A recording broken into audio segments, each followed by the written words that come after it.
जो प्रभु के चिंतन में मगन रहता है, प्रभु सबसे पहले उसके हृदय में आके विराजमान हो जाते हैं। वो प्रभु का हृदय बन जाता है, प्रभु उसके हृदय बन जाते हैं।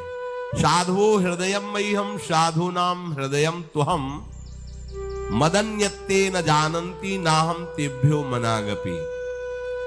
ये भजन करने वाले मेरे हृदय हो जाते हो, मैं उनका हृदय हो जाता। अब एक हृदय हो गया तो भगवान की मन की बात क्या है, वो उनके हृदय में आ रही है। वे मेरे सिवा और किसी को नहीं जानते, मैं उन्हें छोड़कर किसी को नहीं जानता। ये बोलो, सर्वज्ञ भगवान क्या बोल रहे हैं? ये वो मेरे सिवा किसी को नहीं जानते, तो मैं भी उनके सिवा किसी को नहीं जानता। ये बड़ी बात है। हम प्रभु के सिवा किसी को ना जाने, ये तो बात ठीक है, क्योंकि सब प्रभु के स्वरूप है। सर्वज्ञ प्रभु कह रहे मैं उसके सिवा किसी को नहीं जानता। ये था माम प्रपद्यन्ते तास्तथे, इतना प्यार करते हैं कि प्रभु के हृदय में वो बसा रहता है। जैसे भक्त के हृदय में भगवान, ऐसे प्रभु के हृदय में वो भक्त। तदेव साध्यताम तदेव साध्यताम। देवर्षि नारद जी कहते हैं भगवत प्राप्ति के लिए एक ही चाह करो कि भगवत प्रेमी महात्मा का संग मिल जाए और वो कभी छूटे ना, और उनकी आज्ञा के अनुसार हम चलें। उन महत्संग की ही साधना करो, उन्हीं की साधना करो। साधना करो इस बात की कि मुझे महात्मा मिल जाए। तदेव साध्यताम तदेव साध्यताम। साधना करो, भजन करके प्रार्थना करो प्रभु से कि आपके प्रेमी जन का संग हो जाए। भगवत प्रेम की प्राप्ति बिना भगवत प्रेमी महात्मा के हो ही नहीं सकती। रे मन रसकन संग बिन रंच न उपजय प्रेम। बोले कहो कृपा उपजे के भांति, तो रसिकन संग फिरो दिन रात। रात दिन रसिकों का संग हो तो भगवत प्रेम की उन्मत्तता हृदय में छा जाएगी। भगवत कृपा से प्रेमी संत मिल जाएंगे, और संत मिलन से भगवत कृपा का अनुभव आपके हृदय में होगा, तो आप दैन्य होकर भगवत प्रेम को प्राप्त कर लेंगे। इसमें एक बड़ा रहस्य है कि जैसे कोई राजा है, वो बहुत बड़ा प्रतापी, बड़ी महिमा है, पर वो प्रेमी है, ये रूप सबको पता नहीं होता। उसके राज्य शासन का, उसके वैभव का, महिमा का तो पता होता है, लेकिन वो इतना भी प्रेमी है कि राज सिंहासन से बिलग उसके स्वरूप को देखो तो ऐसा कोई प्रेमी है ही नहीं। उसके प्रेम स्वरूप को जानने के लिए राजा के किसी निजी प्रेमी से मिलना होगा, जो राज दरबार और निज प्रेम दोनों को जानता हो, क्योंकि राजा का प्रेम हर एक से नहीं होता। व्यवहार राजा के रूप में सबसे बर्ताव होगा, पर प्रेम का बर्ताव तो किसी बिरले से ही होगा। अब जब हम प्रजा के रूप में देखें तो अनंत ब्रह्मांड हमारे प्रभु के हैं। हमारे प्रभु सब के साथ बर्ताव राजा जैसा करते हैं। अवश्य में भोक्तव्यम कृतम कर्म शुभाशुभम भोगो। स्वतंत्र हो, जो करोगे भरोगे।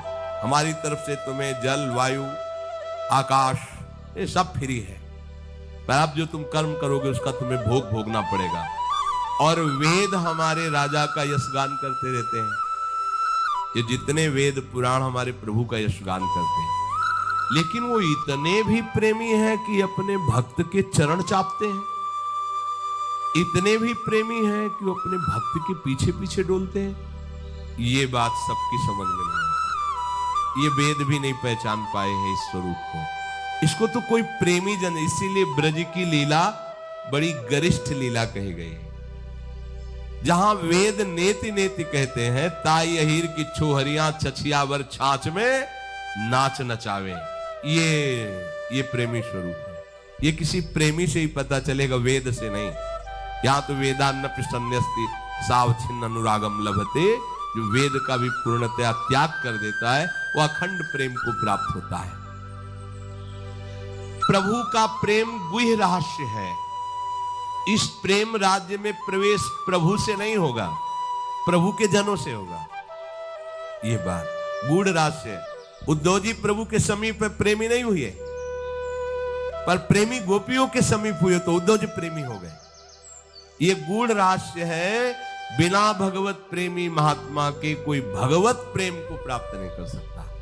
साधना करके महामहिम भगवान की महिमा से मोक्ष को प्राप्त हो सकता है, कल्याण हो सकता है, कामनाओं की पूर्ति हो सकती है, पर बिना भगवत प्रेमी महात्मा के कोई प्रेम प्राप्त नहीं कर सकता।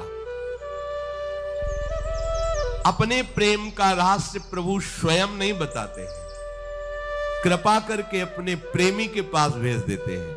फिर जब प्रेमी प्रभु के प्रेम रहस्य को बताता है तो प्रेम गोष्ठी में शामिल होने के योग्य जो उपासक हुआ, अब उसके हृदय में प्रेम जागृत हो जाता है। इसीलिए देवर्षि नारद जी कह रहे हैं, तदेव साध्यम तदेव साध्यम। तुम साधना करो इस बात की भगवत प्रेमी महात्मा मिल जाए। निमज्योन्मज्जताम घोरे भवाब्धौ परमायनम संतो ब्रह्मविदः शांता नौर्दृढ़े वाप्सु मज्जताम। जैसे जल में डूबते हुए पुरुष को नौका मिल जाए तो सुख पूर्वक बैठ करके पार हो जाता है, ऐसे भव समुद्र में काम क्रोध आदि के द्वारा हम डुबोए जा रहे हैं। यदि हमें भगवत प्रेमी शांत चित्त संत जन का साक्षात्कार हो जाए, उनका अवलंबन मिल जाए, उनका आश्रय मिल जाए, तो हम ऐसे ही सुखी हो जाए जैसे कोई जल में डूब रहा है, प्राण निकलने वाले, समीप आपकी नौका में उसे बैठा लिया गया। ऐसे ही भव समुद्र में काम क्रोध लोभ मोह मद मत्सर, इनसे हम पिट रहे हैं, डूब रहे हैं। कोई भगवत प्रेमी महात्मा कृपा करे। सच्ची कहते हैं आपसे, ज्ञान मार्ग में, संन्यास मार्ग में भगवान शंकराचार्य जी के उपदेशों के अनुसार, संत महात्माओं की वाणी के अनुसार, कृपा के अनुसार जो कुछ समझ में आया, तो उस समय हमें लग रहा था हम परमानंद में निमग्न हैं, हम निष्काम हैं। लेकिन जब हिताचार्य की शरण हुए और यहां रसिकों की कृपा को हुई, तब लगा अभी ककाहरा भी नहीं शुरू हुआ, अभी तो हम ककाहरा भी नहीं जानते प्रेम मार्ग का। जहां हमें पूर्णता लग रही थी, वहां का उपासक यहां अभी प्रारंभ भी नहीं माना। हमारा ही हृदय हमको गवाही दे रहा था कि नवनिवृत्त निकुंज विलासनी, इस जुगल जोरी के मार्ग में अभी तुम अबोध बच्चे हो, काखा गागा भी नहीं आता। तो गुरु कृपा ही केवलम। और जब तक यहां का परिचय नहीं मिला था, तब तक हम अपने को पूर्ण मान लिए थे, क्योंकि है। पर जब इधर आए, तब उस समय जिसे हम परमानंद समझते थे, इधर आए तब लगा कि अगर ये चरणामृत न मिलता, ये कृपा न मिलती, तो हम समझ ही नहीं पाते। हम उसी को पूर्ण मानकर उसी में तृप्त हो रहे थे। यथोप श्रेयमाणस्य भगवंतम विभावशुम शीतम भयम तमोप्येति साधूनाम संसेवतस्तथा। जिस प्रकार विभावशु भगवान अग्नि का आश्रय ले लेने पर ना शीत रहेगा, ना भय रहेगा, ना अंधकार, तीनों नष्ट हो जाएंगे। इसी प्रकार जब भगवत कृपा प्रसाद से हमें किसी भगवत प्रेमी संत का संग मिलता है, तो पाप रूपी शीत नष्ट हो जाता है, जन्म मृत्यु रूपी भय खत्म हो जाता है, और अज्ञान रूपी अंधकार नष्ट हो जाता है।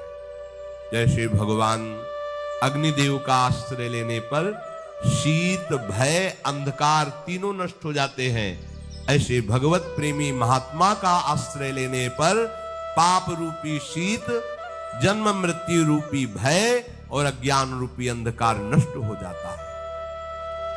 निर्मल ब्रह्मबोध या भगवत प्रेम किसी साधन से प्राप्त ही नहीं हो सकता। ज्ञानी प्रवर अवधूत शिरोमणि जरभरत जी कहते हैं, नैषामतिस्ताव दुरुक्रमांघ्रिम स्पृशत्य अनर्थापगमो यदर्थः महीयसां पादरजोभिषेकं निष्किंचनानां न वृणीत यावत्। रहुगण, ये जो मैं तुम्हें तत्व ज्ञान भगवत प्रेम की बात कह रहा हूं, ये ना तो तपस्या से, न यज्ञ से, न दान से, न गृहस्थाश्रम द्वारा परोपकार सेवा से, ना वेदाध्ययन से, ना जल अग्नि एवं सूर्य की उपासना से ये प्राप्त नहीं हो सकता। कैसे प्राप्त होगा? उन्हें निष्किंचना नाम नवृणीत यावत महीयशाम पाद रजोभिषेकम। जो निष्किंचन भगवत प्रेमी महात्मा है, उनकी चरण धूलि जब तक आप मस्तक पर धारण नहीं करोगे, अर्थात उनकी आज्ञा के अनुसार नहीं चलोगे, उनका संग नहीं करोगे, उनके कृपा पात्र नहीं बनोगे, तब तक ये शुद्ध बोध और प्रेम प्राप्त होने वाला नहीं। प्रहलाद जी ने कहा, जिन भगवान श्री हरि के चरणों का स्पर्श समस्त अनर्थों की निवृत्ति करने वाला है, उन श्री हरि चरणों में तब तक प्रेम नहीं हो सकता जब तक भगवत प्रेमी महात्माओं के चरणों की धूल में आप स्नान नहीं करोगे, मस्तक से लेकर पूरे शरीर। हम लोगों को तो बड़ा सौभाग्य है, वृंदावन की कोई भी रज ले लो, सब महापुरुषों की रज है, इसीलिए कहते हैं रोज अभिषेक करो। परंतु स्मरण रहे कि ये महापुरुषों के संग या चरण रज या सेवा का अर्थ केवल प्रगट में इतनी क्रिया करना ही नहीं कि आप रज ले लिए लगा लिए। इसका आंतरिक भाव है उनकी आज्ञा में जीवन को समर्पित कर देना। ये कठिन बात है, रज लेके तो लगा लिया है, सरल है, लेकिन उनकी आज्ञा का पालन करना, ये मनमुखी चाल एक जन्म के लिए बंद कर दो। अभी तक जो हुआ हुआ, अब आज्ञा से चल लो, अभी परिवर्तन हो जाएगा जीवन का। कितना मन के अनुसार चलोगे, ये बहुत कटिंग करता रहता है। सत मार्ग की कटिंग करके ये असत मार्ग को मिलाकर बैलेंस बनाए रखता है अपना मन, क्योंकि मन मर जाएगा सत मार्ग में। जे भी मन मरा चिदानंद रस में प्रवेश होगा। जीवित मन भगवदानंद का अधिकारी नहीं रहता। जीवित मन अर्थात विषय स्फुरणा वाला तो मरना नहीं चाहता, उपासक मारना भी नहीं चाहता। पर ये बात समझ लो, सब जगह अहिंसा, लेकिन इस जगह हिंसा हमें करनी ही होगी। जो सब जगह अहिंसा धर्म का पालन करते हैं वो इसे यहां हिंसा करते हैं, मन को मारते हैं। सब जगह हिंसा करते हैं, जो एक जगह ये अहिंसा व्रत लिए हो कि मन को नहीं मारते, वही दुर्गति को प्राप्त। एक की हिंसा करनी होगी, मन की, मन को मारना होगा। बोले दिखाई नहीं देता, किस डंडे से मारे, काहे से मारे, जहर खा ले तो शरीर नष्ट होगा, मन में कोई फर्क नहीं पड़ेगा। एक ही डंडा है जो इसको मार सकता है, नाम। राधा राधा राधा हर समय इसके ऊपर पड़ता है, इसीलिए नाम जप करना नहीं चाहता और कुछ भी इससे करवा लो। हाँ, घंटों आप कोई भी सेवा करवा लो, राजी हो सकता है, लेकिन 1 घंटे बैठकर तदाकार वृत्ति से एक नाम को निरंतर जपो, ये राजी नहीं रहेगा, क्योंकि हर नाम उसके ऊपर प्रहार की तरह पड़ता है मन के ऊपर। एक बार इसे मारना होगा। मन मारा, प्रभु के रस का अनुभव हुआ। और ये मन मारना नहीं चाहते, जल्दी कोई नहीं मारना चाहते। देखो, एक ही चीज पा रहे हो, रोटी दाल, रोज वही रोटी दाल, थोड़ा तो कुछ मन, ये संसारियों को होता है, हम बाबा जी हैं, हमें इसे मारना है। अगर कह रहे रोज रोटी दाल, रोज ही अब बनने दो, वही पाओ, मरो। ये जो विषय स्फुरणा विषय, संकल्प विषय, मारो इसको। कभी कभी तो मन बदलने के लिए, स्पष्ट देखो शब्द, मन बदलने के लिए कभी कभी हमें मन बदलना है। मन बदले ना, यही तो साधना है। आचार नहीं, कभी कभी मन बदलने के लिए हमें मन बदलना है, शब्द ही देखो ना। कभी कभी मन बदलने के लिए कहीं दान पुण्य तीर्थ यात्रा की भावना से नहीं, थोड़ा मन बदल जाए, जैसे हरिद्वार घूमे आए, थोड़ा पहाड़ हो, ऐसे मन बदलना। मन को हमें बदलने नहीं है। तुम्हें मन बदलने के लिए परेशान होना, हमें मन नहीं बदलना, हमें श्री जी वाला मन बनाना है, बस वृंदावन वाला मन बनाना है। नहीं बदलना है इसको, हरिद्वार जाके घर में आ गए तो द्वारका को जाके घर में वास कर रहे, सही बात समझो, इसको एक में लगाओगे तो परेशान कर देगा तुम। एक ही प्रकार का 1 महीने भोजन रखो, घिया की सब्जी, 2 रोटी 4 रोटी। भोजन की बात याद आते ही ऐसे रोमांच होने लगे। घिया की सब्जी रोटी, नहीं नहीं, वो अंदर से नहीं नहीं, प्राण पोषण के लिए पाना, चलो पाओ चलो। वो बस इसी बात में रहेगा कि यहां से देखो हो गई श्रद्धा हमारी, हम भिक्षा कर लेंगे। बिहारी जी के गोसाइयों में दूध भात का वो लेगा, ये यहाँ तो रोज घिया रोटी। मन मारना कोई खिलवाड़ नहीं है, खिलवाड़ नहीं है। बोले 2 दिन से वह अरहर की दाल बन रही, आज थोड़ा बदल के, कुछ बदल के, बस यही बदल की बात को रोकना है। अपने बाबा जी हैं, बदलना नहीं, रोज इसको वही जो ये कहे कि ये पाना है वो देना ही नहीं। क्यों?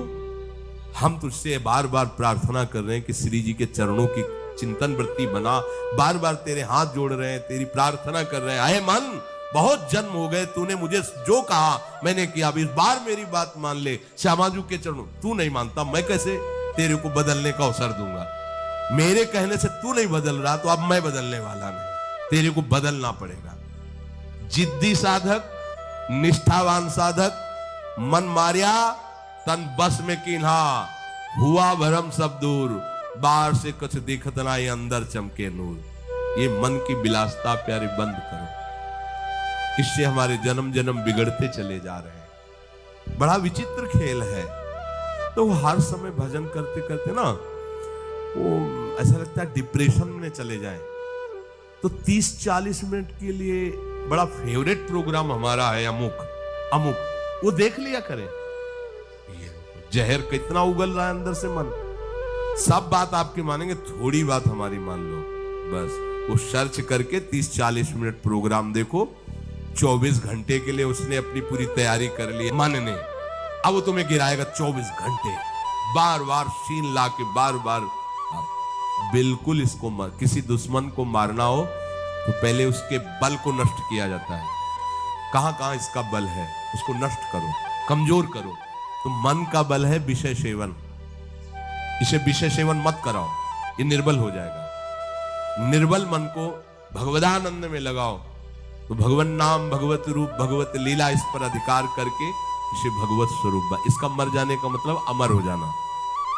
मन की वासनात्मक वृत्ति का नाश करना ही मन की हिंसा है, और जहां वासनात्मक वृत्ति नाश हुई तहां वो अमर हो गया, वो कृष्ण रूप हो गया, वो परमानंदमय हो गया।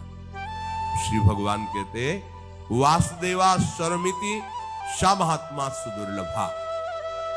जिसने सब जगह अपने आराध्य देव को देख लिया, ऐसा महात्मा दुर्लभ है। तो कहते प्रभु इतनी मंगलमयी बात आपने बताई कि मेरी शरण में हो जाए, माया से तर जाएगा और सब जगह वो मेरा साक्षात्कार कर लेगा, फिर ये लोग आपकी शरण क्यों नहीं होते? तो प्रभु ने कहा कि वो तो पाप कर्म करते हैं, दुष्कृति होते हैं, मूढ़ होते हैं, वो मेरी शरण में नहीं आते। अगर वो आ जाए तो उनका भी कल्याण हो जाए। प्रभु आप इतने उदार दाता हैं, फिर सब लोग आपसे ही क्यों नहीं मांगते?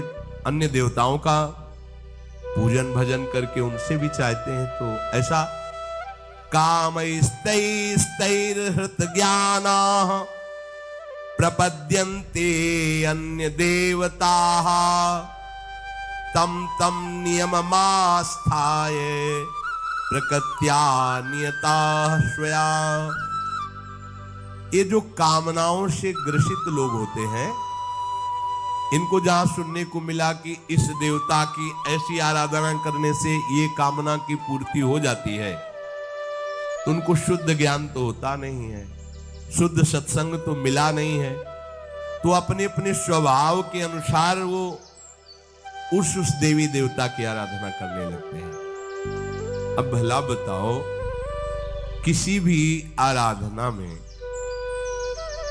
अम्बा भगवती, उनके ऊपर शराब की बोतल, अत्यंत सुकुमार पशु पक्षियों को काटना, हमारी तो समझ में ही नहीं आया कि कौन सी आराधना हो रही भाई। एक बार कहते हो जगत जननी अम्बा की जय, जगत जननी की अम्मा है वो, जगत जननी है, अम्मा है वो, जितनी माता है उनकी भी अम्मा है वो, सब बच्चों की वो माँ है, चाहे वो बड़ा हो, बूढ़ा हो, जड़ हो, चैतन्य हो, जगत जननी। भला माँ अपने बच्चे का गला कटते देख करके कैसे प्रसन्न हो सकती है? मुझे तो आज तक की बात समझ में नहीं आई कि ये लोग कैसी मूढ़ता करते हैं। परम पावन महादेव जी के अर्धांग में विराजमान भगवती भला मदिरा का भोग कैसे स्वीकार करेंगी, शराब कैसे पिएंगी? यही की बात है। हम तो ज्यादा उनसे परिचित, परिक्रमा लगाते थे तो ऐसे चामुंडा जी के इधर मिले तो उन्होंने बताया कि बाबा हम तो रोज शराब का भोग लगा के पीते हैं, चामुंडा जी को भोग लगता है से तो कुछ नहीं। पर हमारा ये विचार था कि देवी जी तो भगवान महादेव जी के अर्धांग में विराजमान है, परम पवित्र देवी शक्ति, वो कैसे ऐसा? अब आप अगर वो प्रसाद पीते हो, आपको माँ का भाव आ रहा हो, दर्शन हो रहा हो, तो हमें बताओ। इसका मतलब है आप अपनी मन मानी करते हैं। शास्त्रों में तो किसी भी देवता या देवी को प्रसन्न करने के लिए जब तक आराधना कर रहे हो तब तक निर्विषय होने की बात कही पाई हमने, जहां जहां आराधना पाई। ऐसी आराधना तो हमने दैत्यों की भी नहीं देखी कि वो शराब पी करके कोई काम कर रहे हैं। एक ब्रह्म ऋषि की तरह उनकी जीवनचर्या हुई है जब उन्होंने कोई भी अनुष्ठान किया है। ये जो कामना से बुद्धि अपरीत हो गई है, वो लोग प्राय ऐसा कि अमुक बलि दे दो तो तुम्हारे पुत्र हो जाएगा, दूसरे के बच्चे को छीन कर तुम काट रहे हो, चाहे बकरा ही हो, मुर्गा हो, तुम्हारे बच्चा पैदा हो जाएगा। अरे वो अगर बच्चा तुम्हारे प्रारब्ध में नहीं लिखा है ना तो नहीं होगा, अगर होगा भी तो ऐसे कृत्य के कारण तो तुम्हें जीवन में कभी सुख चैन नहीं लेने देगा, कभी तुम्हारी शांति नहीं आने देगा, हर समय तुम्हें अशांत और जलना होगा। अधर्म से किया हुआ जो भी अनुष्ठान है उसका परिणाम विनाशकारी और दुखदायी होता है। भगवान कहते हैं ये ज्ञान इनका अपहरण हो चुका होता है कामना के कारण। ये अपने अपने स्वभाव के अनुसार उस देवता का, उनकी आराधना के नियमों को धारण करते हैं और देवताओं की शरण होकर अपनी अपनी कामनाओं की पूर्ति चाहते हैं, क्योंकि इनका लक्ष्य केवल लोक परलोक की भोग वस्तुएं ही है जो क्षणिक है, कुछ समय के लिए है।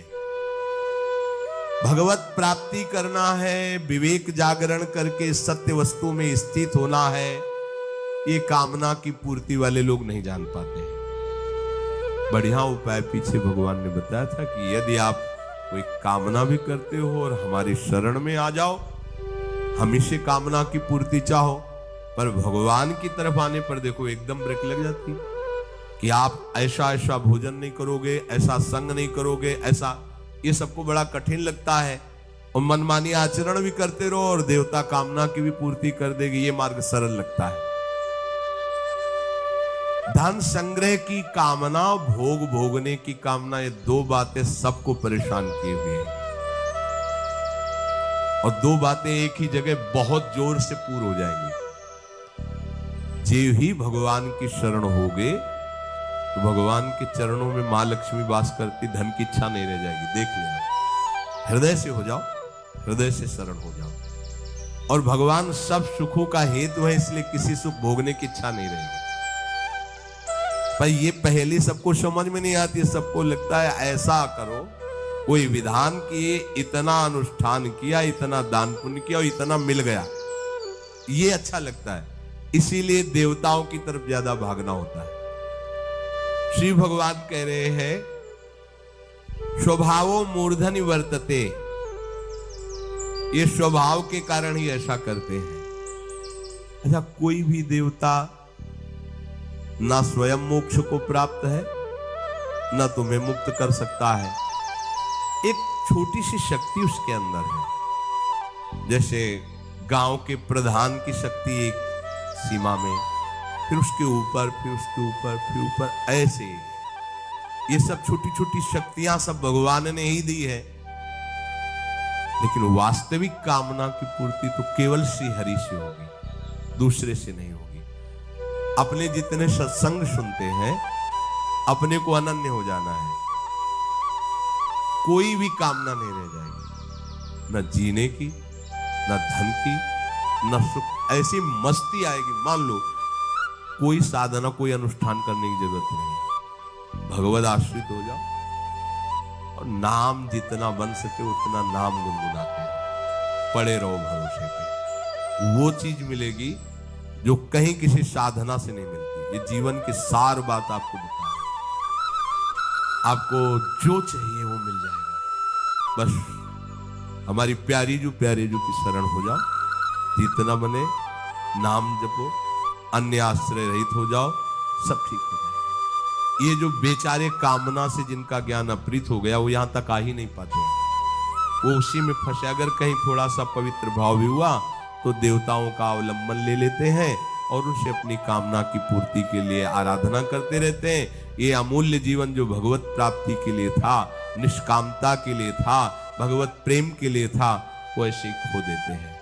अब अपने लोगों को सावधान होना है। प्रियालाल के सिवा अन्य कोई आश्रय नहीं। निरंतर नाम जप करते हुए जितनी श्वासें हैं वो केवल अपने प्रभु को समर्पित कर देना। श्री राधा